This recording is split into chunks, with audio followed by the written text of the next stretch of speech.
Hi everyone.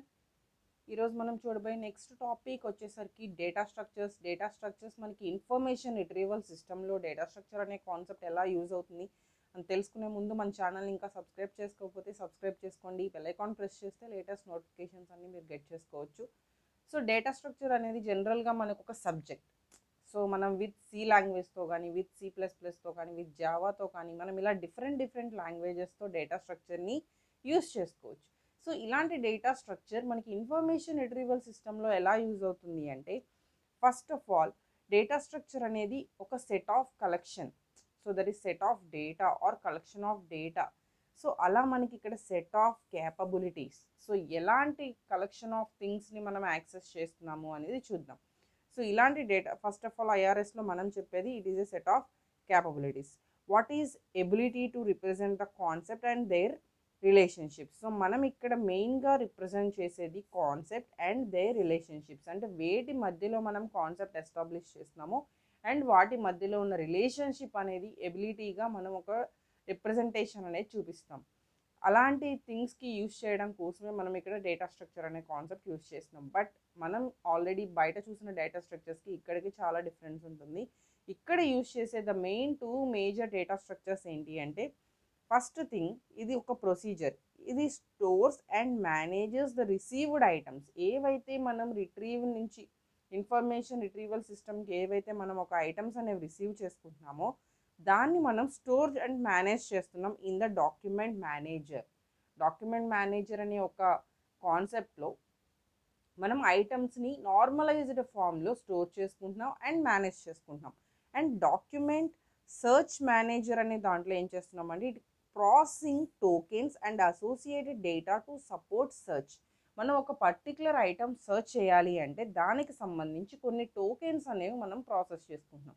So particular ఐటమ్కి ఈ token, particular ఐటమ్కి ఈ token. So ఇలా మనం ఒక్కొక్క దానికి ఒక్కొక్క టోకెన్ అలాట్ చేయడం వల్ల we can accessing the searchable items, searching items. So అలాంటి సర్చింగ్ ఐటమ్స్ని యాక్సెస్ చేసుకోవడం కోసం మనం ఈ డాక్యుమెంట్ సర్చ్ మేనేజర్ని యూజ్ చేయడం జరుగుతుంది. సో ఈ టూ థింగ్స్ కూడా different types of data structures, అంటే డిఫరెంట్గా యాక్సెస్ చేసే థింగ్స్ అనమాట. సో ఇక్కడ యూజ్ చేసే the main concept stemming.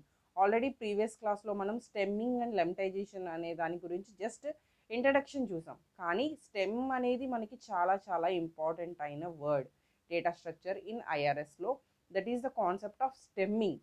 So మనం స్టెమ్మింగ్ అనే కాన్సెప్ట్ పెర్ఫామ్ చేస్తున్నాం బికాజ్ ఇక్కడ టోటల్గా మనం చేసే కాన్సెప్ట్ ఒకటే. మనం ఒక పర్టికులర్ ఐటమ్ గురించి సెర్చ్ చేసేటప్పుడు ఆ సర్చింగ్కి రిలేటెడ్గా ఉన్న ఇన్ఫర్మేషన్ని మనం ఎంత ఈజీగా గెట్ చేసుకోగలుగుతాము, ఏ టాపిక్ ఏ కాన్సెప్ట్ యూజ్ చేయడం వల్ల మనం ఇంకా ఈజీగా గెట్ చేసుకోగలుగుతాం.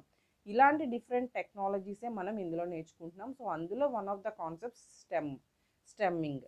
సో స్టెమ్మింగ్లో మనం చూసే general algorithms, Porter stemming algorithm, dictionary lookup stemmers and successor stemmers, ఇంకా టేబుల్ లుకప్ స్టెమ్మర్స్, ఎంగ్రేడ్ స్టెమ్మర్స్, ఇంకా చాలా ఉంటాయి. బట్ ఇందులో ఐఆర్ఎస్లో మనం మెయిన్గా చూసేది 3 types of stemmers or 4. Okay.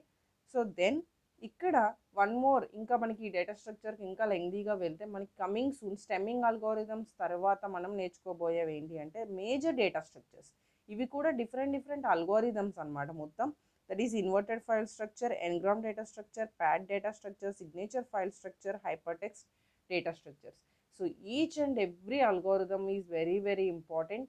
So first of all what is data structure and what is stemming అనేది మనం తెలుసుకున్న తర్వాత ఈచ్ అండ్ ఎవ్రీ అల్గోరిథమ్ గురించి మనం విత్ ఎగ్జాంపుల్తో నేర్చుకోవాల్సి ఉంటుంది. So that is the coming soon concepts. So ఇక్కడ నేను ఇప్పటి వరకు మనం తీసుకున్న ఎక్స్ప్లెనేషన్ మొత్తం ఒక చిన్న డయాగ్రామ్లో చూద్దాం. ఫస్ట్ ఆఫ్ ఆల్ మనం ఒక ఐటమ్ తీసుకుంటున్నాం, దాన్ని నార్మలైజ్ చేస్తున్నాం. అంటే దాని మీనింగ్ ఏంటి అండ్ అసలు ఏ టాపిక్ నుంచి మనం గెట్ చేసాం. సో ఇదంతా కూడా మనం నార్మలైజ్ చేసిన తర్వాత it is creating the document file creation. So మనం డాక్యుమెంట్ ఫైల్ క్రియేట్ చేసిన తర్వాత document manager and document search manager, ఈ 2 థింగ్స్ బేస్డ్ ఆన్ మన ఆపరేషన్ ఏదైతే ఉందో దాన్ని బట్టి మనం మూవ్ అవుతాం. ఎప్పుడైతే మనం just normalizing data original document file storing only అనుకుంటే కనుక we are moving to the document manager. So ఎప్పుడైతే మనం టోకెన్స్ కింద ప్రాసెస్ చేస్తూ యాక్సెస్ చేయాల్సి వస్తే we are moving to the document search manager. So ఇలా ఈ 2 థింగ్స్ అనేది మనం బేస్డ్ ఆన్ ఆపరేషన్స్ని బట్టి మనం యాక్సెస్ చేస్తాం.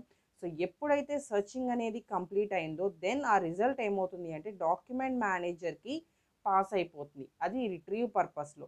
So whenever we're moving to the document manager then it is categorize to for original document file or processing token. So ఇక్కడ use చేసే 2 words చూడండి, ఫోకస్ అండ్ స్టెమ్మింగ్.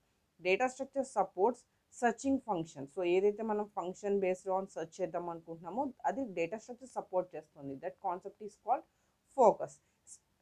స్టెమ్మింగ్ అనేది ఏంటి, it is the transformation of and applied to data. మనం ఎప్పుడైతే డేటాకి అసలు ఒక thing అనేది అప్లై చేద్దాం అనుకుంటున్నామో దానికి బిఫోర్ ప్లేసింగ్లోనే మనం డేటా స్ట్రక్చర్లో స్టోర్ చేస్తున్నాం. ఏ ఫార్మేట్లో స్టోర్ చేస్తున్నాం, సో దాన్ని ఏ లాంగ్వేజ్లో స్టోర్ చేస్తున్నాం అనేదే మనకి ఇక్కడ స్టెమ్మింగ్. సో ఎప్పుడైతే మనం ఒక ట్రీ ఫామ్ తీసుకుంటున్నామో ట్రీలో మనం బ్రేక్ డౌన్ చేసినప్పుడు కొన్ని స్టెమ్స్ అనేవి మనం తీసుకుంటాం.